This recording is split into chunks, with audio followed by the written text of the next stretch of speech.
Hi students, today we will learn about electrical properties of nerve fiber. The main electrical properties of the nerve fibers are excitability and conductivity.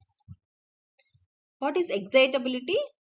Excitability is a property of a cell allowing it to respond to stimulation by rapid changes in the membrane potential produced by ion fluxes across the plasma membrane. Okay, so it is a property of the cell. It allows the cell to respond to the stimulus. Okay, and how it responds? Because ion fluxes will be differing in the cell membrane. In the case of nerve, it is the capability or capacity to generate electrical impulses in the form of action potential is the excitability of the nerve. So excitability is a property of a cell and it allows the cell to respond to the stimulation by rapid changes in the membrane potential which are produced by ion fluxes across the plasma membrane.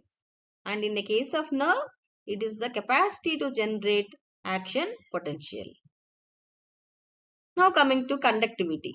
Conductivity refers to the ability of the cell to transmit electrical impulses. In this lecture, we will study about the excitability. In the next video, we will learn about the conductivity. So, excitability. We have seen the definition. So, in that some terms are there you need to understand. First coming to the RMP, that is resting membrane potential. What is this resting membrane potential? In a nerve, it is minus 70 millivolts. This minus sign indicates negative in the inside of the cell. That is minus 70 millivolts in a case of nerve. It is the value of the resting membrane potential of a nerve. That is negativity is inside. The resting membrane potential is defined as the electrical potential difference across the plasma membrane when the cell is in a non-excited state. So you observe this resting means the cell is in a non-excited state. It is an excitable cell, but now it is in a resting state. So at the resting state, what is the potential difference across the cell membrane? That is the resting membrane potential. Okay.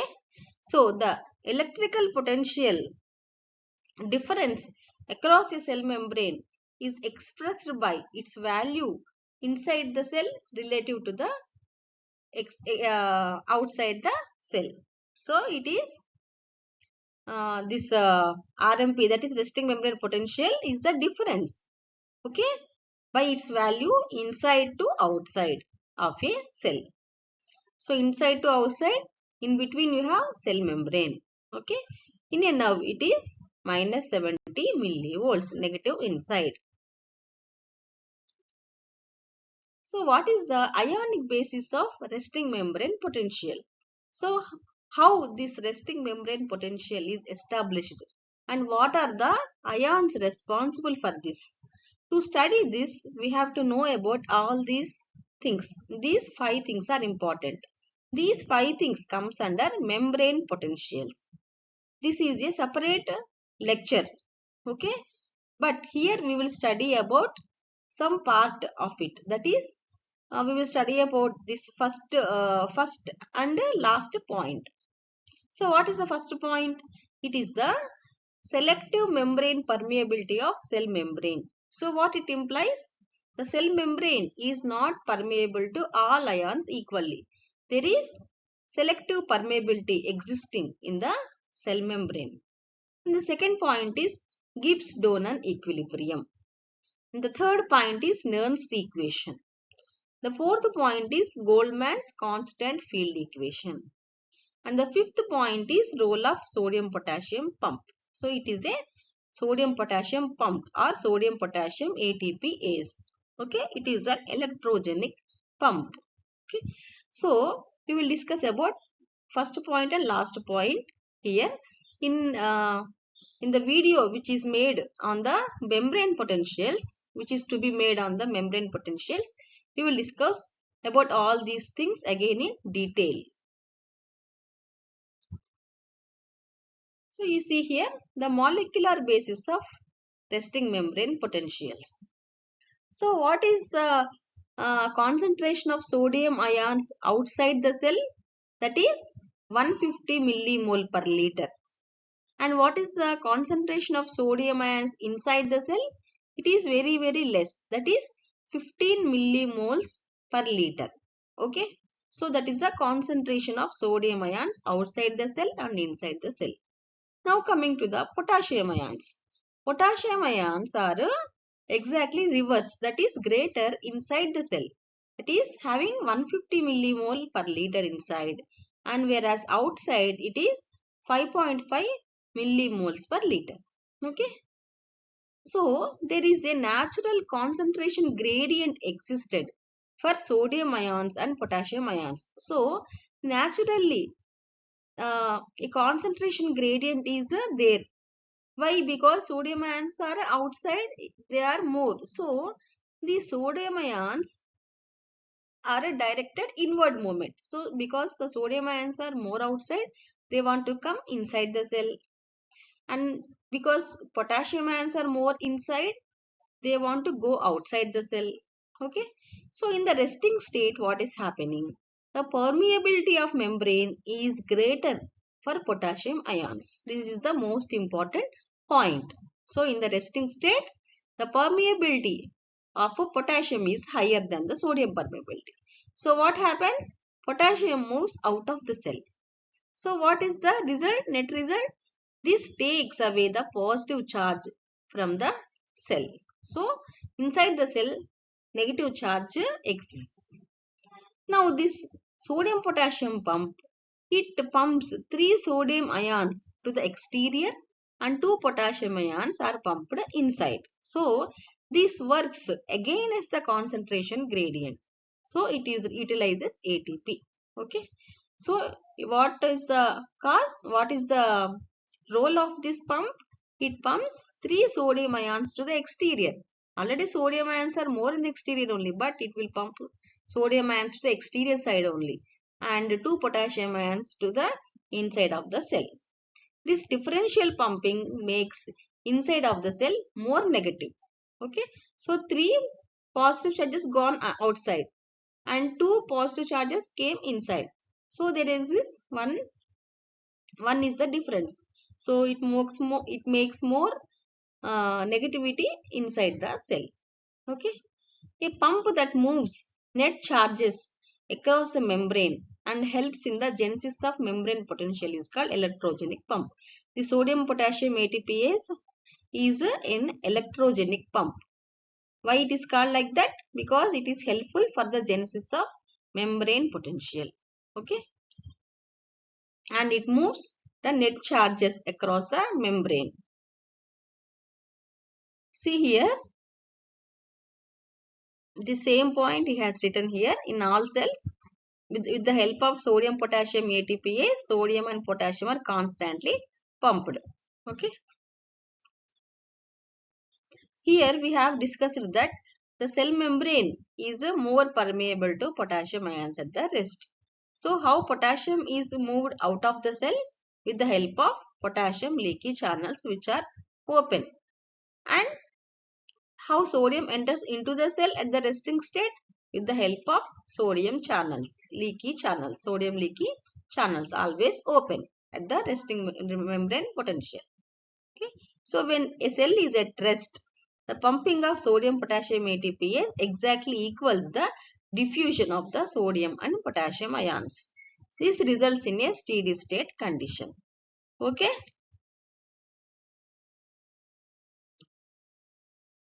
Now coming to the key facts about ion channels. What are these ion channels? These are the transmembrane proteins of the cell membrane. Okay, so they extend throughout the cell membrane. Okay, and they are assembled by their subunits and forms a pore and some accessory structures. So with the help of, so because of the presence of pore, these ions are coming in and going out. So what is the function of these ion channels? It facilitates the ion passage through the cell membrane. Okay, and they have selectivity also. So for example, sodium ion channel will allow only sodium to pass through it, and potassium ion channel only allows potassium to pass through it. So selectivity of the ion movement across the cell membrane is happening because of these ion channels. And activation and deactivation of ion passage via alterations in protein structure triggered by a stimulus. So if you give a stimulus, there will be alterations in the protein structure of the ion channel. So those can be activated or deactivated. Coming to the types, you have these many types. What is the first type? Ligand gated ion channels. They are stimulated by chemical substances. Ligands. These are chemical substances. Next one is the voltage gated ion channels. They are stimulated by alterations of the potential difference across the cell membrane. Okay. So alterations of the voltage or potential difference across the cell membrane will activate these voltage gated ion channels. Third one is phosphorylation gated ion channels. They will change their structure and permeability by phosphorylation, that is attachment of the phosphate. Mechanical gated ion channels. They will respond to mechanical forces. And these are leakage ion channels. They are constantly activated. So leakage, mechanically gated, phosphorylation gated, voltage gated and ligand gated ion channels are there. Coming to, so we will discuss here only leaky or resting ion channels. Okay. So at rest they are leaky. So they are leaky or resting ion channels. You see this sodium channel, potassium channel and chloride channel. This is a cell membrane. This is outside and this is inside. So these channel sodium is allowing sodium to pass through it like this, and this channel is allowing potassium to pass through like this, and chloride to pass through like this, outside to inside. So these ion leaky channels, they will behave like a reactive circuit. Reactive circuit. This is a circuit like this. Okay, this is a reactive circuit. The populations of sodium, potassium and chloride ion channels can each be represented by a battery in series with a conductor. Okay, so they are behaving like a battery in series. Battery in series. The directions of the battery poles reflect the electromotive force generated by each ionic flux. So what is the direction of the battery poles? So sodium is there like here. It is coming inside. So it is the battery pole is positive for sodium, and potassium is going outside, so leaving negativity inside. So that is negativity inside is developed by potassium channel, and chloride is coming from outside to inside because it is a negatively charged ion. Negativity is growing inside the cell. So electromotive force generated by sodium is positive, whereas electromotive force generated by potassium and chloride is negative. G is the conductance. Okay, GNA means conductance of the sodium, potassium and chloride. So this is outside the cell and this is the inside the cell. Sodium will come from out to inside. So in inside it will create a positive charge, and potassium will go outside. So it will create a negative charge.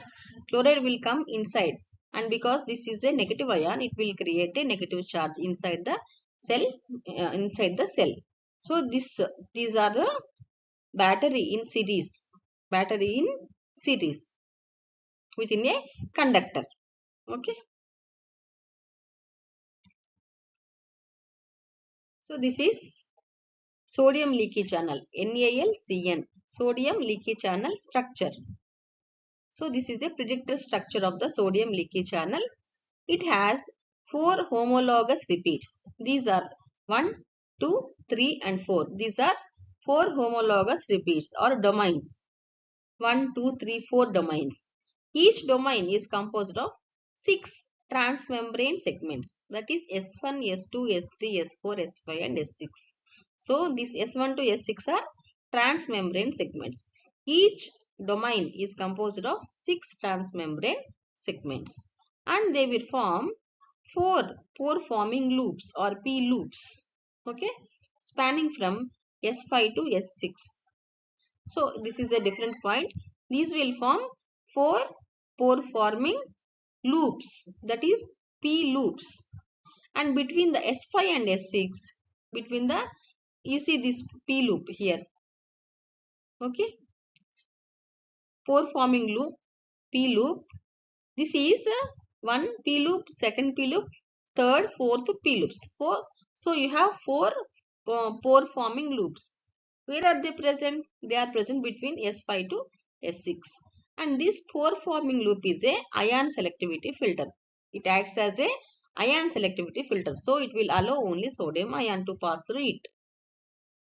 The intracellular loop, coming to the intracellular loop, you have amino terminal and carboxy terminal, both are pointing towards the inside of the cell. Okay. So this domain 1 and domain 2, domain 1 and here domain 1 and domain 2, they will interact with the G protein coupled receptors. G protein coupled receptors. What is this receptor? We will discuss it in the endocrinology topic. And this, all this thing is regulated by this carboxy terminal. This will be regulated by calcium sensing receptor. Okay. Now coming to the potassium leaky channels. It is like this. Okay. So it is also called KCNK or K2P. They will form 2 pore forming domains. These are 2 pore forming domains. Okay. And it is having 4 transmembrane domains. 4 transmembrane domains and 2 pore forming domains. And these subunits form channels by joining together as dimers. So one is like this and another one also joins and they will form dimers and they will act as dimers. Most members of this family will generate currents with a little voltage or time dependence, thus creating leak potassium channels.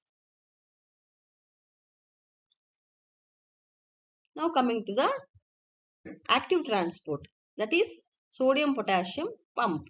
What is the role of the sodium potassium pump? So this is a leaky channel. Okay, sodium is coming in, potassium is going out. What is the role of the sodium potassium pump? It will pump the ions against the concentration gradient. That is, sodium ions are pumping out 3 sodium, 2 potassium ions are pumping in, and it utilizes ATP. So it is called sodium potassium ATPase. It will hydrolyze the ATP to ADP and PI. So here you can see this is a sodium ion, this is a potassium ion. So this is ATP. Okay. You see, it is taking 3 sodium ions and it's pumping out. And it is causing hydrolysis of ATP to ADP and PI.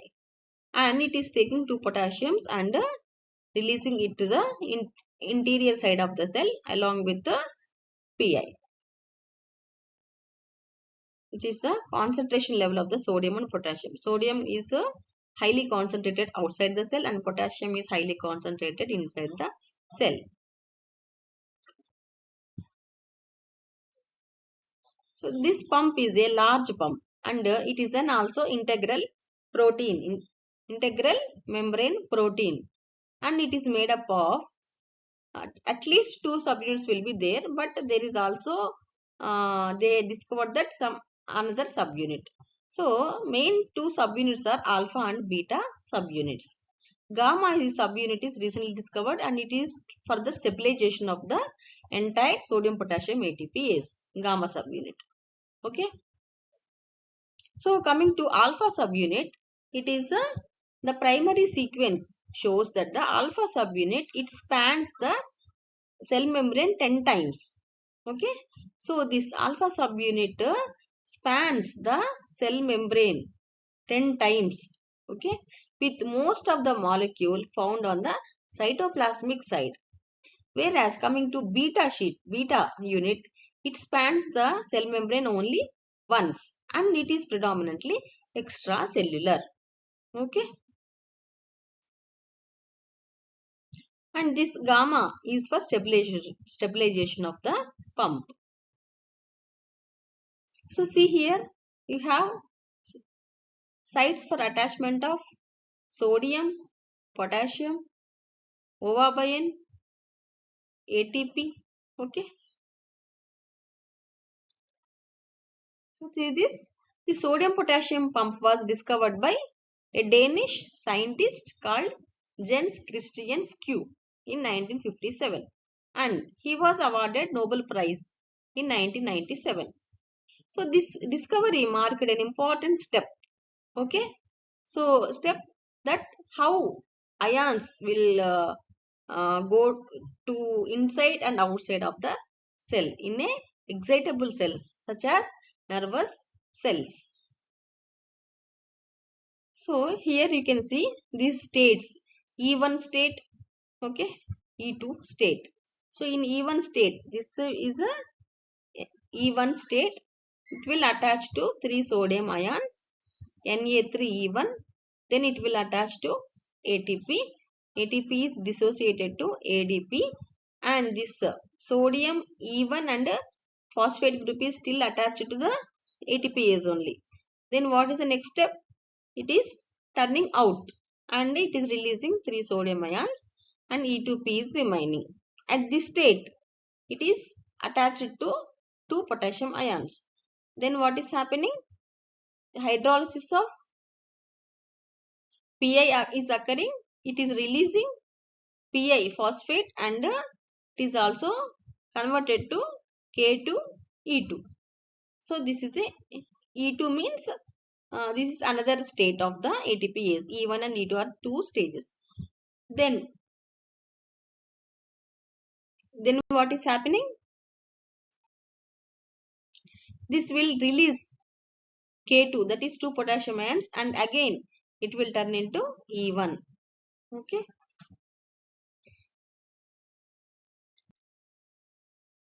Now coming to the stimulus. Okay. So far for excitability we have discussed about the resting membrane potential. Okay, and what is the ionic basis, that is how the resting membrane potential is established. Okay, because mainly because of the 5 mechanisms, but we have discussed mainly sodium potassium ATPase and leaky sodium and potassium channels. Now to generate an action potential or to generate an action potential or any electrical thing in a excitable cell, what we have to give? We have to stimulate it. So we have to give stimulus. What is a stimulus? Stimulus is an external force or external event which, when applied to an excitable tissue, produces a characteristic response. So stimulus can be internal or external actually. Okay, but that when we apply to the excitable tissue, that must produce a characteristic response, that is a stimulus. The stimulus can be subthreshold stimulus, threshold and suprathreshold stimuli. So what is threshold stimulus? This is the minimum strength of stimulus that can produce excitation. That is called threshold stimulus. So threshold stimulus is the minimum strength of stimulus that can produce excitation. Okay, in an excitable tissue. That is called threshold stimulus. A stimulus which is weaker than the threshold stimulus is called subthreshold stimulus. A stimulus which is stronger than the threshold is called suprathreshold stimulus. Coming to the types of stimuli, they may be mechanical stimuli, electrical stimuli, thermal or chemical stimuli. Now coming to electrodonic potential. So you have some stimulus, you have stimulated one excitable tissue, but that is not threshold. If that is not threshold, if that is a subthreshold stimulus, what response you can see in that excitable tissue? What response we can see? We can see local response, that is called electrotonic potential. Electrotonic potential or a local potential. So this electrotonic potential or local potential, it is a non-propagated local response. that develops in the nerve fiber when a subliminal or subminimal or subthreshold is same. Okay, when a subthreshold stimulus is applied. So when you apply subthreshold stimulus to a nerve fiber, you can get local potential, that is a non-propagated local response. Okay, so this subthreshold stimulus cannot evoke an action potential, but it will alter the resting membrane potential, maybe slightly to about 7 millivolts, and this will lead to our electrotonic potential, local potential. There are two types of uh, local potentials, cat electrotonic and anelectrotonic. That is, when recording the electrical potential in a nerve fiber, two electrodes will be placed. What are those two electrodes? One is the cathode and one is the anode. The potential change that is produced at the cathode is called cat electrotonic potential. The potential change that is occurred or developed at anode is called an electrotonic potential. Only cat electrotonic potential can be transformed into electrotonic potential, or it may be transformed into action potential if the stimulus is more. Here you can see these are the cat electrotonic potential. That is, they are trying to depolarize the membrane. This is the resting membrane potential minus 70 millivolts. This is the cat electronic potential. So they are trying to depolarize the membrane, these green ones, and these pink ones are anelectrotonic potential. They are hyperpolarizing potential. That is, inside the cell, they are causing more negativity. So these electrotonic potentials will passively move through the neuron. That is called electrotonic spread. Okay, and they become weaker as they go. That is, the signal is dissipating, and they are graded or non-binary. And these electrotonic potential can sum together. That is, summation can occur in electrotonic potential, and they can fire action potential if depolarized to threshold level. So if they reach the firing level or threshold level, they can generate action potential. And action potentials are will exhibit all or none phenomena. They are binary in nature. Okay, so this is positively charged ion, this is negatively charged ion. So if you inject positively charged ion, then it will lead to cat electronic potentials, and if we inject negatively charged ion, it will lead to an electronic potentials. As I said, these can summate. Electrotonic potentials can summate, that is, these can sum spatially or temporally. What is this spatial summation? What is the temporal summation? The spatial summation is the combination of multiple sources of ion flux. That is, multiple channels within a dendrite or channels within multiple dendrites. So you are stimulating uh, a nerve at different places on the dendrites at the same time. Okay, so all these will with the subthreshold stimulus only, these can summate and these can give action potential. That is called a spatial summation. What is the meaning of temporal summation? Temporal summation is a gradual increase in overall charge due to repeated influxes in the same location. So now you are stimulating a nerve on a dendrite at one place only, but repeatedly, very fast you are stimulating. So these can also summated, and these can also give action potential, although they are subthreshold stimuli. So this is called temporal summation. Okay, spatial and temporal summation. Actually, electrotonus means passive spread of charge inside the neuron. Okay, and it may be between cardiac muscle cells or smooth muscle cells because they are interconnected. No, that's why. Passive means that voltage dependent changes in membrane conductance do not contribute. Passive means what? Voltage dependent changes. They are not present. Neurons and other excitable cells produce two types of electrical potentials. One is the electrotonic potential and one is the action potential. One we have seen electrotonic potentials. These are passive spread of charge. Just the charge will spread. Here there is no opening of the voltage gated channels in the cell membrane. This electrotonic potential is also called local potential or graded potential.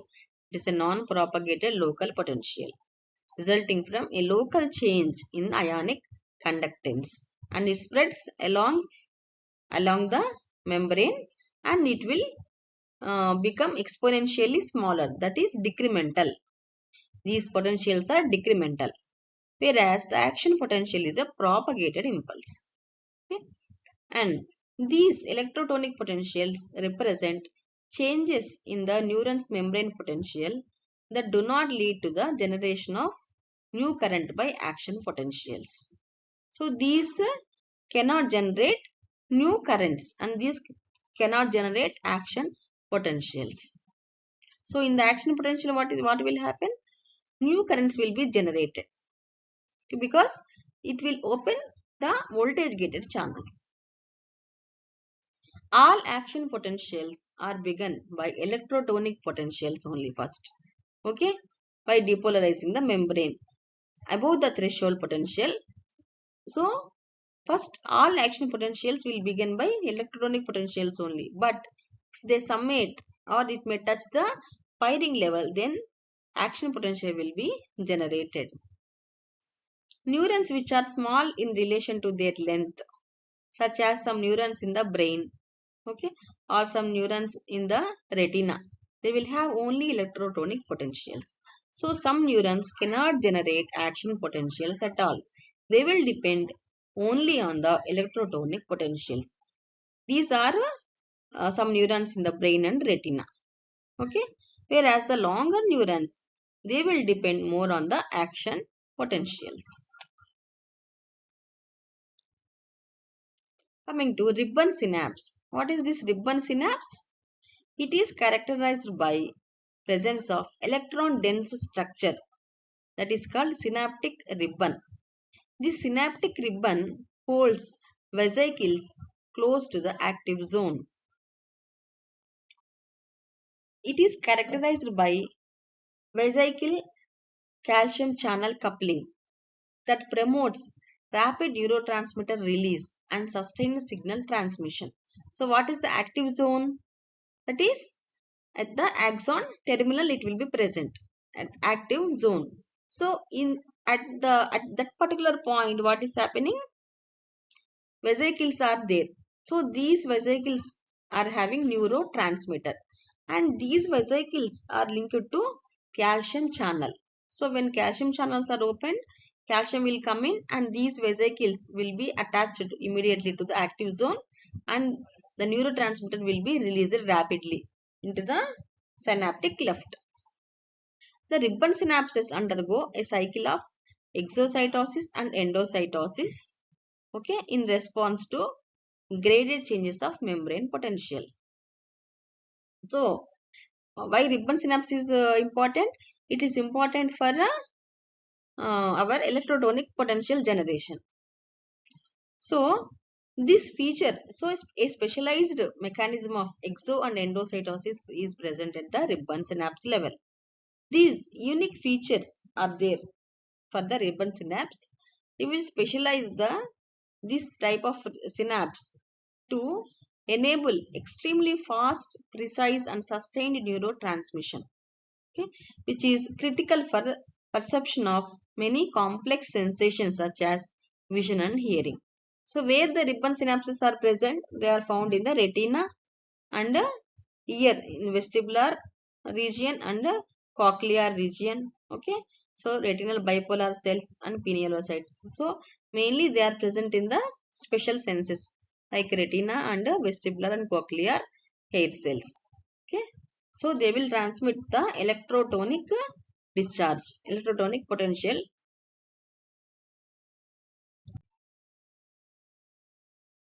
In contrast to action potential, a graded response is proportional to stimulus intensity and decays with distance. So, this graded response is depending upon the intensity of the stimulus. And we have discussed that it decays with the distance also. But our action potential, it won't depend upon the uh, intensity of the stimulus. It will depend only on the threshold stimulus only. If you give a threshold stimulus that is causing an action potential for some height and for some duration, for example, then you have given suprathreshold stimulus.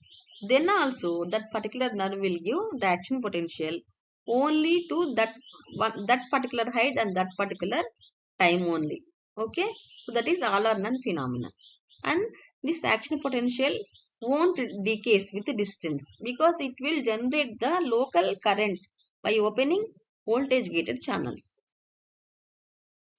So coming to these electrotonic potentials, in order to quantify the behavior of electrotonic potentials, two constants are used. What are two constants? One is the time constant tau and one is the membrane constant lambda. So that time constant, it measures the amount of time for an electrotonic potential to passively fall to 1 by E or 37% of its maximum. Okay, so it is the tau value, that is the membrane time constant. So at what time the electrotonic potential is falling from 100% to 37%. Now coming length constant. The length constant measures how far this electrotonic potential is going before it is becoming 37% of its amplitude. Okay. These electrotonic potentials are conducted faster than the action potentials, but they will also attenuate rapidly. Okay. So they are unsuitable for long distance signaling. This phenomenon was first discovered by Edward Flugger. So see here, if you give a small stimulus, it is causing depolarizing graded potentials. If you give a larger stimulus, the membrane potential change is more. Okay, and if you give a stimulus longer time, so this membrane potential change is also happening for a longer time. Okay, so this is a threshold level. These are depolarizing currents. These are hyperpolarizing currents. The electrotonic potentials that increase the membrane potential are called excitatory. This is called EPSPs. Okay, excitatory postsynaptic potentials. So they will cause increase in the membrane potential. That is, they will cause positivity inside the cell. They will cause depolarize the membrane, and they may likely have a chance to get an action potential if they touch the threshold level, and they can summate. You also know EPSPs, that is electronic potentials, can summate. So one form is EPSP. It can summate. Okay. EPSPs are often caused by entry of sodium or calcium into the cell. So this is the EPSP. If you give EPSP and this is the summation, and it has achieved action potential. If you give repeatedly, okay. So that is a summation shown. Now coming to IPSPs, inhibitory postsynaptic potential. So they will cause hyperpolarization of the membrane. So they will increase the negativity inside the cell. How they are caused? Potassium, by potassium leaving the cell or chloride entering the cell. Okay, and these IPSPs can also summate. And you should also remember IPSPs and EPSPs can also interact. and they will cancel out each other. So this is an EPSP, this is an IPSP. So this minus this resulting in this middle one. Okay. So when the two are summed together, the potential is still below the action potential. So if you give this and this, the result is very less. Now coming to action potential. So up to now we have discussed the resting membrane potential and why it is how it is established. Then we came to stimulus. Then we came to the electrotonic potentials. Then we came to action potentials. Action potentials. So and this action potential is a sudden, fast, transitory and propagating change of the resting membrane potentials. So you have a cell, it is having RMP. In this RMP, there is a change occurring. This change is sudden, fast and transitory, and this change is propagated along the cell membrane. Only neurons and muscle cells are capable of generating action potentials. So these are excitable cells. This property is called excitability. You see here, the resting membrane potential in a nerve is minus 70 millivolts. The threshold of firing level is minus 55 millivolts. So you can see here phases of the action potential. So this action potential is actually having three phases. What are they? Depolarization, overshoot and repolarization. Okay. So minus 70 to minus 55. Minus 55 is threshold and minus 55 to 0, then 0 to plus 30 or 35. So from 0 to plus 30 or 35 it is overshoot, that is above the 0 level. Okay. Then this is repolarization. Okay. And there are two more states in this, that is hypopolarization and hyperpolarization. This hypopolarization precedes the depolarization. Okay. So this is, that is below the threshold level, that is between the RMP and threshold level, that is hyperpolarization. Then hyperpolarization means repolarization is coming up to resting membrane potential, but it is dipping. You see, it is going beyond, that is negativity is increased more than the RMP, that is hyperpolarization. So we will discuss each one by one. This hyperpolarization is the initial phase or initial increase of the resting membrane potentials to the value of threshold potential. So RMP to threshold potentials, you will call it as hypopolarization. Then at what will happen at the threshold potentials?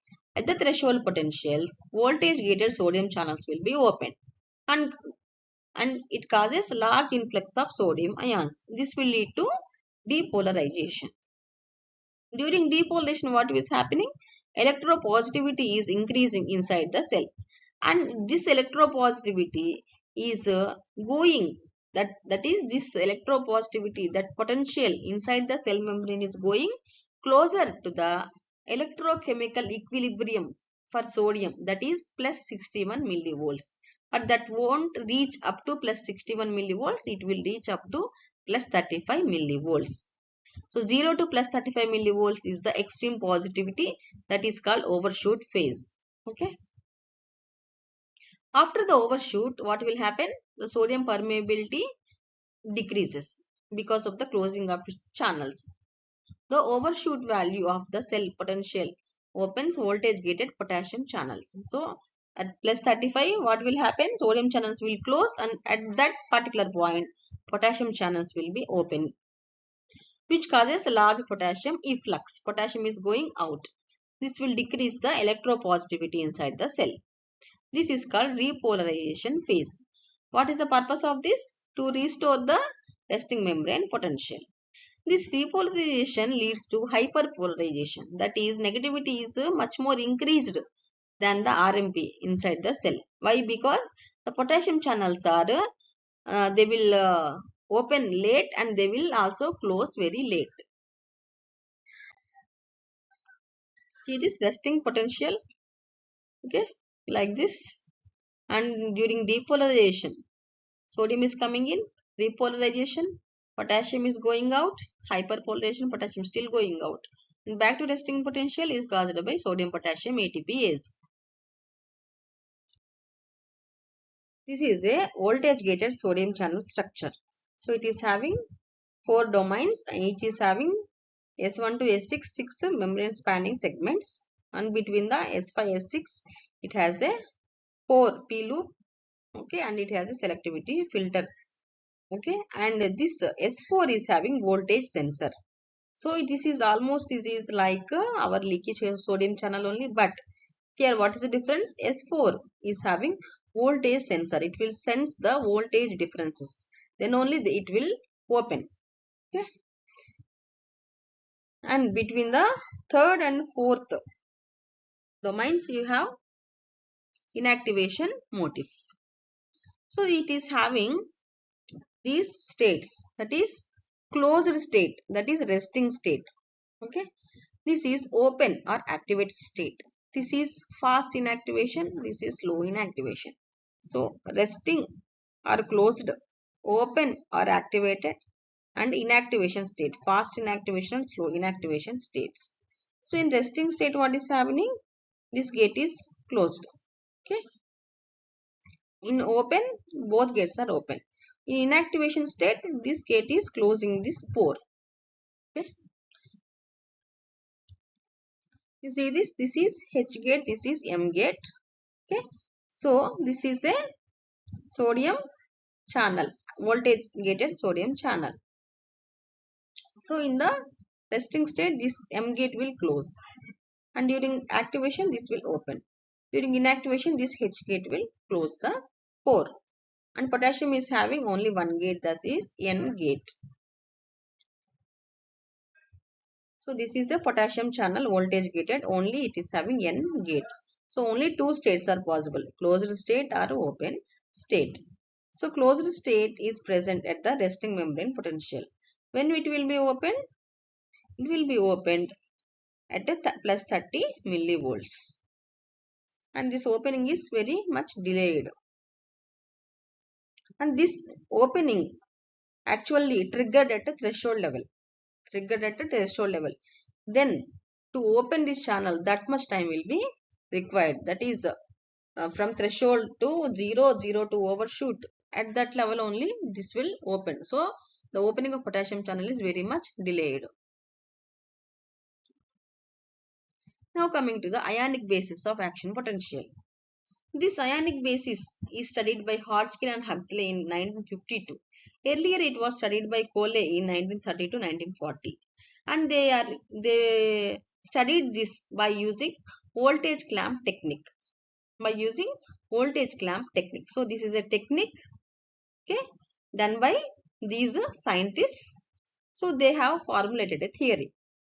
According to this theory, they have said the polarization state, that is resting membrane potential state, it is because of selective permeability of the cell membrane. We know that. Then depolarization state, it is because of the sodium permeability increase of the sodium permeability up to threshold level. Okay. Then at the threshold level what is happening? Voltage gated sodium channels will open and the value will go to plus 35 millivolts.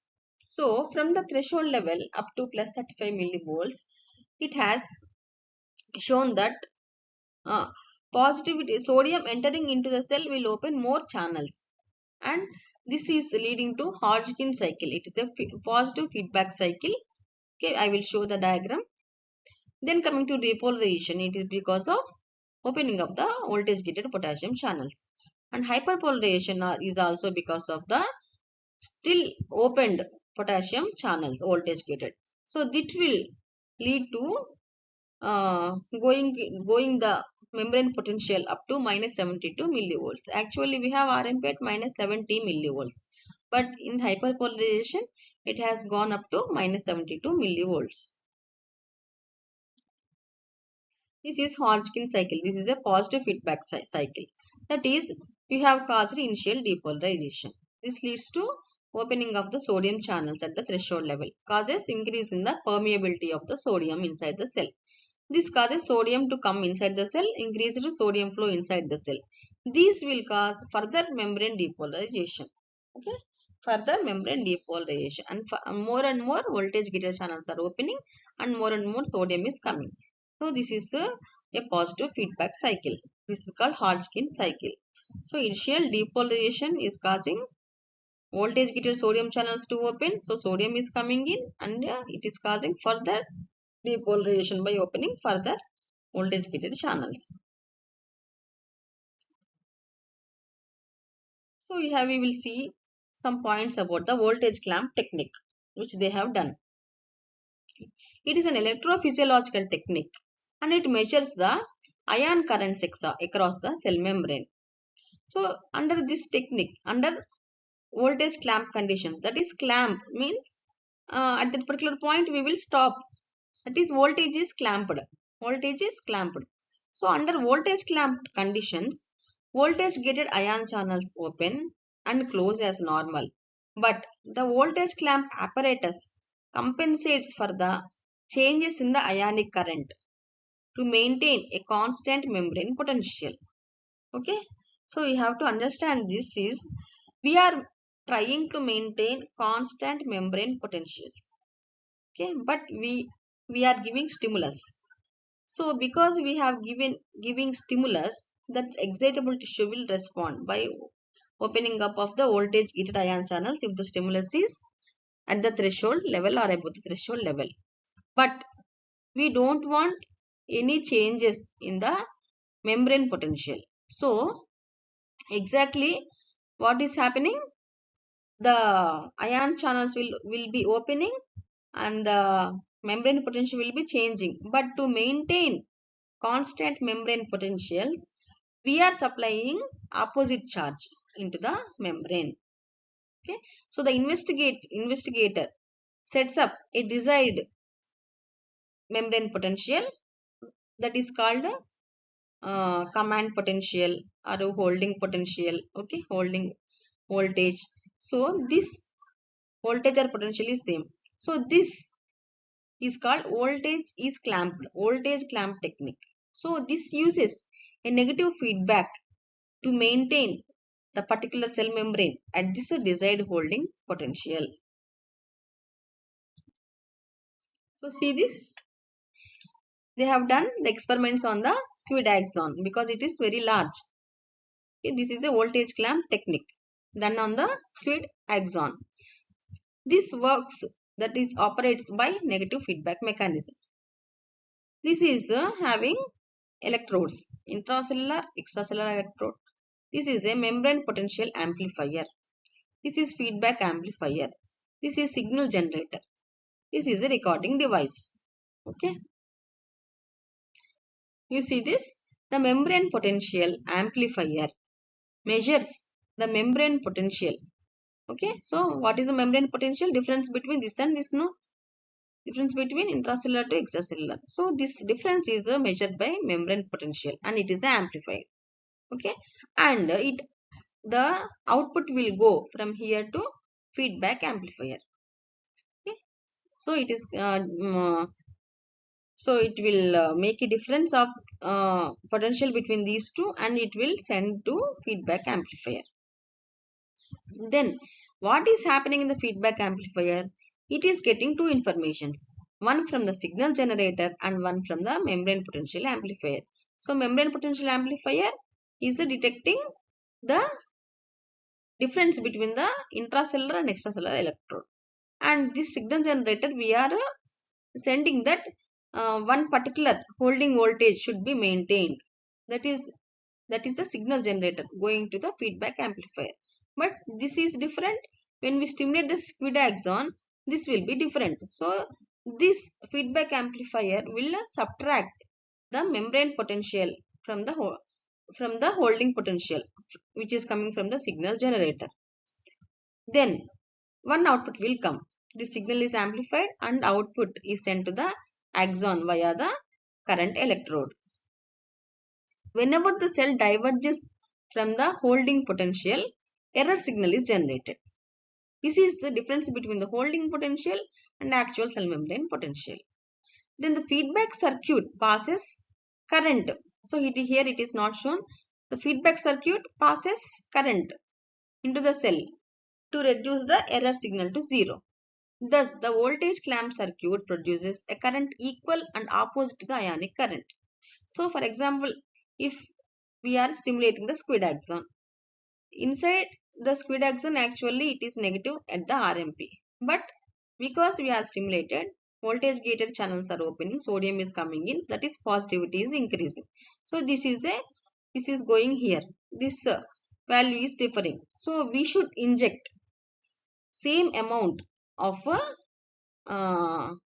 charge but opposite charge. Here positivity is coming inside, we should inject negative charge. So how much we are injected, that we can notify. So with the help of that, they have studied this entire mechanism. Now coming to the refractory period. So this is an action potential diagram. The refractory period is the time after an action potential is generated, during which the excitable cell cannot produce another action potential. So that is an excitable cell only, but we are giving stimulus only above threshold or threshold, but it is not responding. Why? Because that particular tissue is now in the refractory period. Okay, there are two phases, subphases of this period, mainly that is absolute refractory period and relative refractory period. Okay, so this absolute refractory period is extending from this entire depolarization and up to 1/3 of repolarization, and this at this point to again achievement of the resting membrane potential, we will call it as relative refractory period. What is this absolute and relativeness? Absolute refractoriness is the new action potential cannot be generated whatever may be the strength of the stimulus. Why? Because all voltage gated sodium channels are already opened. Coming to the relativity, relative refractoriness. Here if you give stimulus more than threshold level, we can achieve a new action potential. Why? Because here some voltage gated sodium channels are ready to be opened. Okay, so here you can see, and one more term it is there, it is called effective refractory period, that is entire absolute refractory period plus early part of relative refractory period. Early part of relative refractory period, it is called effective refractory period. So at the end of ERP, the nerve membrane is able to produce a new action potential if suprathreshold stimulus is given. So this is the absolute, effective and relative refractory period. Then we should understand two more terms: supernormal period, supernormal excitability. Here you can see supernormal excitability period. Why this particular nerve is sorry, this is minus 90 means this is a muscle cell. Why this particular tissue is supernormal at this position? Because of availability of sodium channels, because of the more availability of sodium channels here. So during this period the excitation is possible in with the subthreshold stimulus also. This is called a supernormal period. Okay,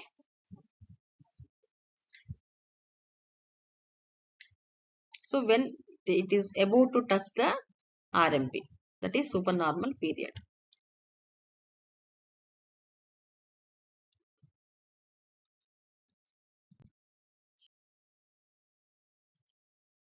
This is monophasic recording of the action potential to study phases of the action potential. We can study phases of the action potential. This is biphasic recording to study propagation of the action potential. Okay, so we can study propagation.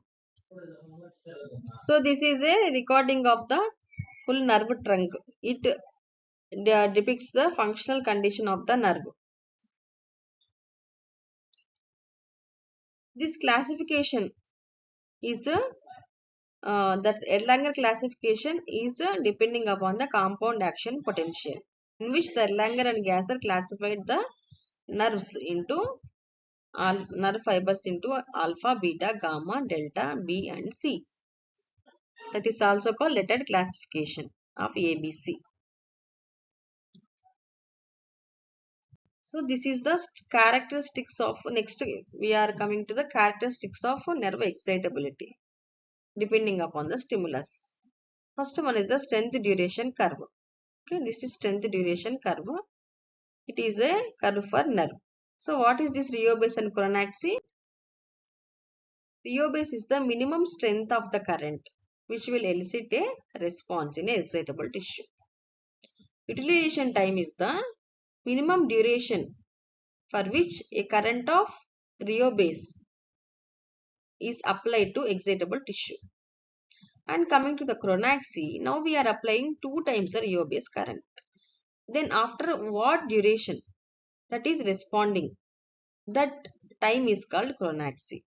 And this chronaxy is a measure of the excitability of the tissue. Now coming to all or none response, which is obeyed by single nerve fiber in a case of nerves. Okay. So if we are stimulating with a subthreshold stimulus, it won't give any response, and if you give threshold or suprathreshold stimulus, you are able to get a similar response with threshold and suprathreshold stimulus.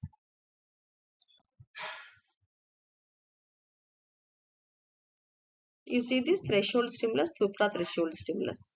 With the suprathreshold stimulus and threshold stimulus, you are able to get same height of the action potential and same duration of the action potential.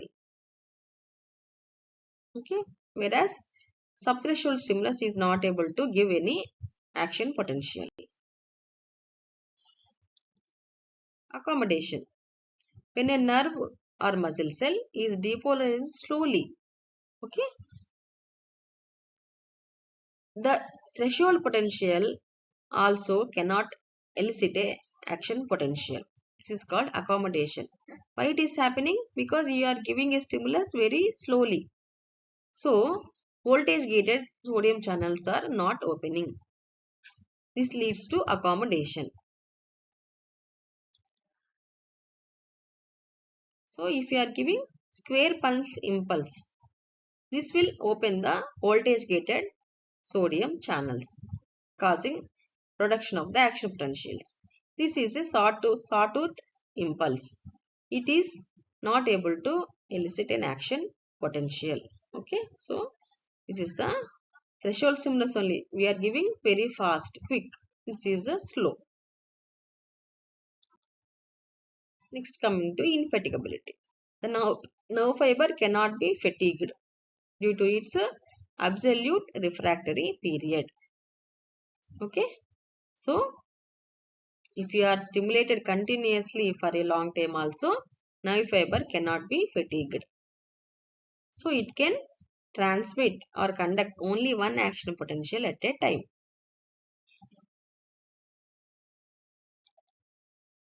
These are the properties of nerve fibers: excitability, all-or-none response, refractory period, summation, accommodation, infatigability. So we have discussed excitability, all-or-none response, refractory period, okay, summation, accommodation, infatigability. Conductivity will be discussed in the next class. So the next video is about conductivity in the nerve fiber.